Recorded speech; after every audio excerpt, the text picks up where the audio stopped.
में आज के इस वीडियो में हम द क्रेजीज मूवी के बारे में जानेंगे। ये मूवी 2010 में रिलीज हुई थी।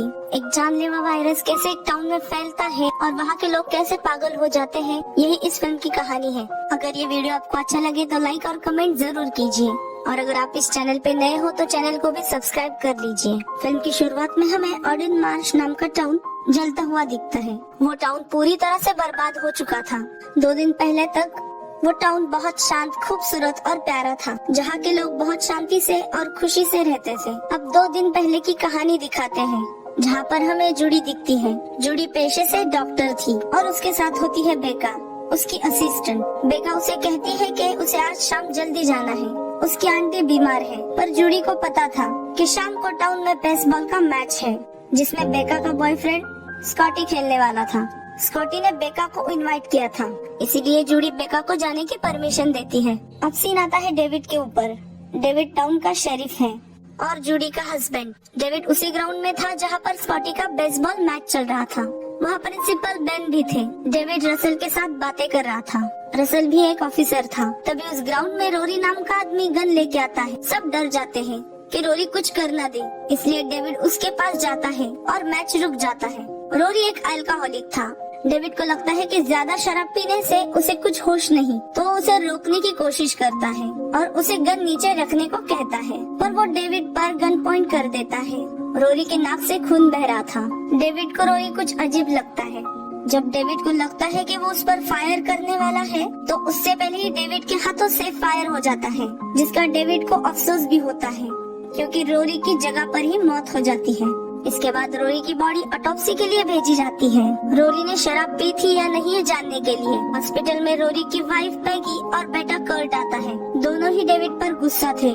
डेविड कहता है कि वो नशे में था, वो गन लेके आया था। मुझे लगा कि वो किसी को शूट कर देगा और मेरे हाथों से जल्दबाजी में गोली चल गई। पैगी कहती है कि रोरी ने शराब छोड़ दी थी, तुमने ये गलत किया। ये कहकर उसे थप्पड़ मारकर वो रोते हुए वहाँ से चली जाती है। उसके हाथों रोरी गलती से मर गया था, तो डेविड को बहुत बुरा फील होता है, जिस वजह से वो रात को ठीक से सोता भी नहीं। जूडी उसे कहती है कि तुमने कुछ गलत नहीं किया, तुम्हें उस वक्त जो सही लगा वो तुमने किया। और तब हमें पता चलता है कि जूडी प्रेग्नेंट है। अगले दिन डॉक्टर जिम डेविड को कॉल करके बताता है कि रोरी के बॉडी में कोई अल्कोहल नहीं था। ये जानकर डेविड को काफी हैरानी होती है। वो सोचने लगता है कि रोरी ने शराब नहीं पी थी, तो उसके साथ ऐसा क्या हुआ था जो वो होश में नहीं था। डेविड फिर से हमें उस ग्राउंड में दिखता है जहाँ वो हादसा हुआ था। डेविड को वहाँ प्रिंसिपल बेन दिखता है, जिसे वो आवाज देता है, पर बेन अपने ही अलग दुनिया में था, जो डेविड की तरफ ध्यान ही नहीं देता। बेन भी बिल्कुल होश में नहीं था। बेन अपने आप से कुछ बातें करते हुए वहाँ से चला जाता है। डेविड को ये बात थोड़ी अजीब लगती है।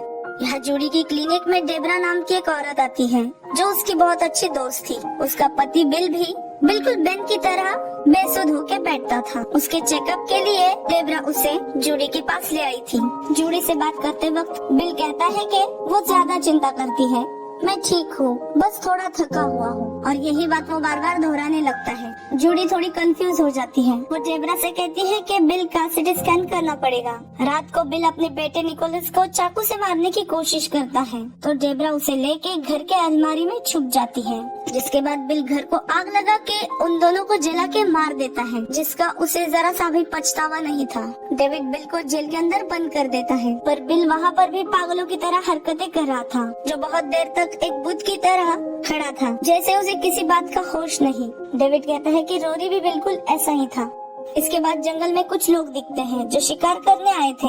उन्हें वहाँ एक सोल्जर की सड़ी हुई लाश मिलती है। वहाँ डेविड, रसल और डॉक्टर जिम जाते हैं। डॉक्टर जिम बताते हैं कि इसे मरे तकरीबन 1 हफ्ता हुआ है। उसका पैराशूट देख के डेविड समझ जाता है कि वो एक फाइटर प्लेन का पायलट है। रसल को 1 हफ्ते पहले एक आदमी ने प्लेन क्रैश के बारे में बताया था और रसल ने उस बात को नजरअंदाज किया था। तो वो दोनों उस आदमी को लेके नदी की ओर जाते हैं, जहाँ उन्हें पानी में मिलिट्री का बड़ा सा प्लेन दिखता है। डेविड को हैरानी होती है कि इतनी बड़ी बात सरकार ने टेलीकास्ट क्यों नहीं की, और वो समझ जाता है कि टाउन में जो लोग पागल हो रहे हैं वो सब इसी पानी की वजह से हो रहे हैं। इस पानी में जरूर कुछ है जो लोगों के दिमाग पर असर कर रहा है। तो डेविड पानी सप्लाई रोकना चाहता था, जिसके लिए वो बात करने मेयर के पास जाता है, पर मेयर उस बात की इजाजत नहीं देता। तो डेविड खुद जाके पानी सप्लाई बंद कर देता है। जब वो दोनों पुलिस स्टेशन वापस लौटते हैं तो देखते हैं कि बिल अब उनके कंट्रोल से बाहर हो चुका है। वो उसे किसी बड़े शहर में शिफ्ट करना चाहते थे, जिसके लिए डेविड फोन करने लगता है, पर वो देखता है कि पुलिस स्टेशन का कोई भी फोन काम नहीं कर रहा,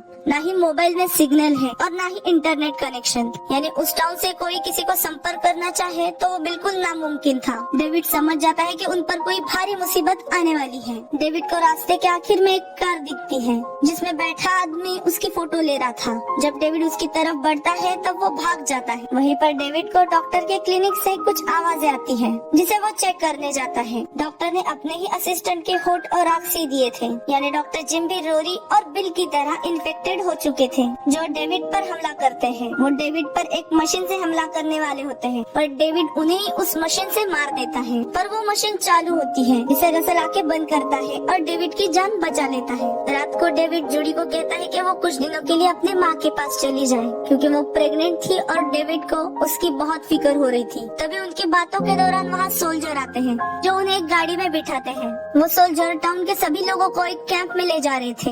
डेविड और रसल को समझ नहीं आता कि आखिर उनके साथ हो क्या रहा है। जूडी कहती है कि बिल और रोरी के साथ जो हुआ था वो शायद किसी वायरस की वजह से हुआ था, यानी उनके नाक से खून बहना और उनका अचानक से एग्रेसिव हो जाना। जहाँ उन्हें ले जाया गया था वहाँ पर सबका टेम्परेचर चेक कर रहे थे। डेविड का टेम्परेचर नॉर्मल आता है, पर जूडी का नहीं। तो डेविड और जूडी को अलग किया जाता है। डेविड कहता है कि वो प्रेग्नेंट है, इसीलिए उसकी तबीयत ठीक नहीं, पर वो सोल्जर डेविड को घुसा मारकर बेहोश कर देते हैं। जूडी को एक जगह बांध दिया गया था और डेविड को दूसरे लोगों के साथ एक जगह ले गए थे। उन लोगों को सोल्जर कहते हैं कि अब तुम सब आजाद हो। ये कह के उन्हें एक गाड़ी में वो बैठाने लगते हैं। डेविड को वहाँ केविन नाम का एक आदमी मिलता है। उसकी वाइफ लिंडा को भी उससे अलग किया था। डेविड उससे कहता है कि हम अपनी वाइफ को बचा सकते हैं, पर केविन बहुत ही स्वार्थी था, जो उसके साथ चलने से मना करता है। पर डेविड जूडी को बचाने का फैसला करता है, जिसके लिए वो वहाँ से भाग जाता है। वो सबसे पहले पुलिस स्टेशन जाता है अपनी गन लेने, जहाँ उसे रसल भी मिलता है।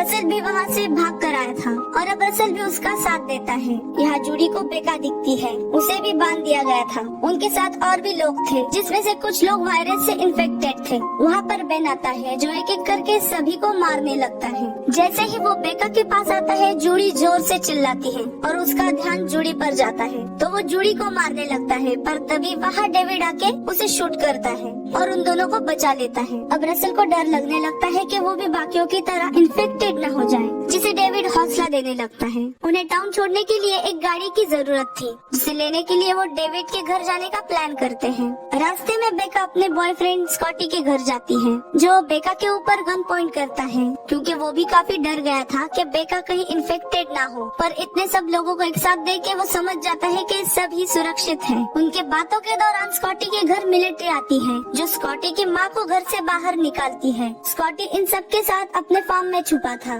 जो अपनी माँ को मुसीबत में देख बाहर आता है। जिसके बाद सोल्जर स्कॉटी और उसकी माँ को गोली से मार देते हैं और बाद में जला देते हैं। बाद में वो सोल्जर सब जगह चेक करने लगते हैं। डेविड और रसल एक सोल्जर को पकड़ लेते हैं, जो उन्हें कहता है कि मुझे कुछ नहीं पता, हमें बस ऊपर से ऑर्डर मिले हैं। उन लोगों को बताया गया था कि कोई एक्सीडेंट हुआ है और सब लोगों को मारना है, उसे बस इतना ही पता था। वो सोल्जर डेविड से कहता है, अगर तुम मुझे छोड़ दोगे तो मैं तुम्हें बचा लूंगा, सारे सोल्जर को यहाँ से लेके जाऊंगा। डेविड और रसल उस सोल्जर को छोड़ देते हैं और वो बदले में बाकी सोल्जर को वहाँ से दूर ले जाता है, ताकि उनकी जान बच सके। सब डेविड के घर पहुँचते हैं। बाहर पड़ी कार जल चुकी थी, पर गैरेज में एक पुरानी कार थी, जो रसल और बेका लेने जाते हैं। जूडी को बहुत बुरा फील हो रहा था, क्योंकि उन्होंने सपने देखे थे कि अपने बच्चे के साथ इस घर में वो अपनी जिंदगी बिताएंगी, पर इस सब के बाद अब वो मुमकिन नहीं था। पर डेविड उसे हौसला देता है कि इस शहर में नहीं, पर हम दूसरे टाउन में जाके अपने बच्चे के साथ जी सकते हैं। जब जूडी घर में अपना कुछ जरूरी सामान लेने जाती है, तब उसे उसके बच्चे का कमरा दिखता है, जो उन दोनों ने बड़े प्यार से सजाया था। पर उस कमरे में जूडी के पीछे पैगी भी थी, जो उस वायरस से इन्फेक्टेड हो चुकी थी। बहुत देर के बाद भी जूडी नीचे क्यों नहीं आती, यह सोच के डेविड उसे देखने जाता है।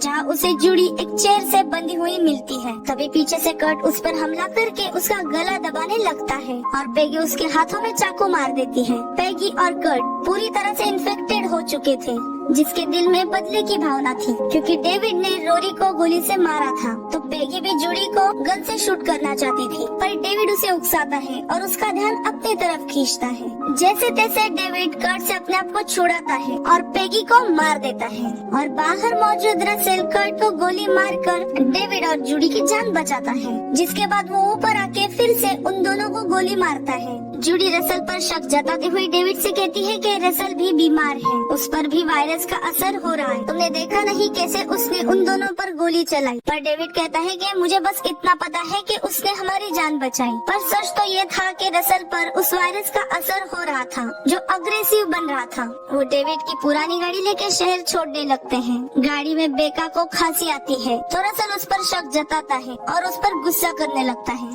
तब डेविड उसका चिड़चिड़ापन नोटिस करता है जो उसे शांत रहने की सलाह देता है। तभी मिलिट्री का हेलीकॉप्टर उन्हें देख लेता है। उनसे बचने के लिए वो एक वॉशिंग सेंटर में छुप जाते हैं और इंतजार करते हैं कि वो वहाँ से लौट जाए। पर वहाँ कुछ इन्फेक्टेड लोग थे जो उन्हें मारने की कोशिश करते हैं। वहाँ से बचकर निकलने में वो कुछ हद तक कामयाब होने वाले थे, पर एक इन्फेक्टेड इंसान बेका को एक रस्सी से बांधकर बाहर खींचता है, जिसे उसे फांसी लगती है और उसकी मौत हो जाती है। बेका की मौत से जूडी रोने लगती है और बाद में मिलिट्री के लोग उनकी कार भी उड़ा देते हैं। पैदल चलने के अलावा उन तीनों के पास कोई और रास्ता नहीं था। उन्हें रास्ते में 2 कार्स दिखती हैं, पर उनके टायर भी फट चुके थे। तभी रसेल को एक गाड़ी आती हुई दिखती है। डेविड उस कार को छीनना चाहता था, पर रसेल स्टॉपर से उस गाड़ी के टायर फोड़ देता है, जिससे वो गाड़ी बेकाबू होकर दूर गिरती है। उस गाड़ी में वही आदमी था जो डेविड को टाउन में दिखा था, जो उसे देखकर भाग गया था। वो गवर्नमेंट का आदमी था। रसेल उसे गोली मारने लगता है, पर डेविड उसे रोकता है और उस आदमी से यह सब होने का कारण पूछता है। वो बताता है कि वो ट्रेक्सी नाम का बायोलॉजिकल वेपन है, जिसे वो दुश्मनों पर इस्तेमाल करना चाहते थे। उससे लोग बेकाबू हो जाते हैं, उनके दिमाग पर असर होता है। 48 घंटे में वो खुद मरते हैं या पागल होकर लोगों को मार देते हैं। उस वायरस को दूसरी जगह ले जाने वाले थे, पर प्लेन क्रैश होके तुम्हारे टाउन में वो वायरस फैल गया। डेविड उससे बचने का तरीका पूछता है। वो कुछ बोले उससे पहले रसेल उसे गोली मार देता है। अब डेविड को यकीन होता है कि रसेल उस वायरस से इन्फेक्टेड है और वो रसेल से गन ले लेता है। पर रसेल के पास एक और गन थी, जिससे वो डेविड को शूट करने की बात कहता है। पर डेविड प्यार से उसे बात करता है और बाद में वो गन छीन लेता है। रसेल भी समझ जाता है कि उसमें कुछ बदलाव हो रहा है और उसके नाक से भी खून बहने लगता है। वो डेविड से कहता है कि वो कुछ देर उसे अपने साथ आने दे, क्योंकि रसेल उनकी मदद करना चाहता था। वो तीनों एक चेक पोस्ट तक पहुंचते हैं। वहाँ सोल्जर मौजूद होने के कारण वो आगे नहीं बढ़ पाते, तो रसेल उन सोल्जर के सामने जाता है ताकि उन सबका ध्यान उस पर जाए और डेविड को वहाँ से भागने का मौका मिले। वो समझ गया था कि वायरस की वजह से वो मरेगा, तो मरने से पहले वो डेविड की हेल्प करता है। वो सोल्जर्स के सामने खाली गन लेके जाता है ताकि उन्हें लगे कि ये इन्फेक्टेड इंसान है जो उन पर फायर करने आया है, और सोल्जर उसे गोलियों से भून देते हैं और रसेल की मौत हो जाती है। डेविड को रसेल की मौत का अफसोस होता है। इसके बाद जूडी और डेविड एक स्टोर में जाते हैं जो बिल्कुल खाली पड़ा था। डेविड जूडी से कहता है कि कल तक यहाँ लोगों की भीड़ थी, पर अब सब खत्म हो गया। जूडी को वहाँ लोगों के डेड बॉडी से भरी हुई एक गाड़ी दिखती है। जो लोग बीमार नहीं थे उन्हें भी मार दिया गया था, क्योंकि वो नहीं चाहते थे कि ये वायरस किसी भी तरह से बाहर आए और पूरी दुनिया में फैले। इसीलिए उन्होंने उस के सभी लोगों को मार दिया था। सिर्फ जूडी और डेविड ही बचे थे। डेविड कहता है कि अगर उन लोगों ने हमें जिंदा देख लिया तो वो हमें भी मार देंगे। वो जिस स्टोर में मौजूद थे वहाँ इन्फेक्टेड आदमी आता है, जिसे देख डेविड और जूडी कुछ देर छुपते हैं। वो वहाँ मौजूद एक ट्रक से टाउन छोड़ना चाहते थे, पर उस ट्रक के ड्राइवर की भी मौत हो चुकी थी। वहाँ फिर से 2 इन्फेक्टेड लोग आते हैं जो उन पर गोली चलाते हैं। जूडी अपने पास के गन से एक आदमी को मार देती है और डेविड भी दूसरे आदमी को जला देता है। जिसके बाद वो ट्रक लेके उस टाउन से कुछ आगे निकलते हैं। उनके टाउन छोड़ने के कुछ मिनट बाद वहाँ पर एक बहुत बड़ा धमाका होता है। वो विस्फोट इतना बड़ा था कि उसकी वेव से उनका ट्रक पलटी हो जाता है। यानी गवर्नमेंट ने उनके टाउन पर न्यूक्लियर वेपन छोड़ा था और सारे टाउन को तबाह किया था। और हम उस विस्फोट के बाद डेविड और जूडी को देखते हैं, जो दुखी होकर अपने टाउन को बर्बाद होते हुए देख रहे थे। अगले दिन सुबह हमें जूडी और डेविड दिखते हैं, जो बड़े शहर की तरफ जा रहे थे और सैटेलाइट के जरिए हमें पता चलता है कि वो वायरस उस शहर में भी फैलने लगा था। यानी हो सकता है कि वो वायरस धीरे धीरे सब जगह फैल जाता है और ये मूवी यही खत्म होती है। आपको ये वीडियो कैसी लगी ये कमेंट करके जरूर बताइए। वीडियो को शेयर कीजिए और हमारे इस चैनल को भी सब्सक्राइब कीजिए। मिलते हैं अगले वीडियो में।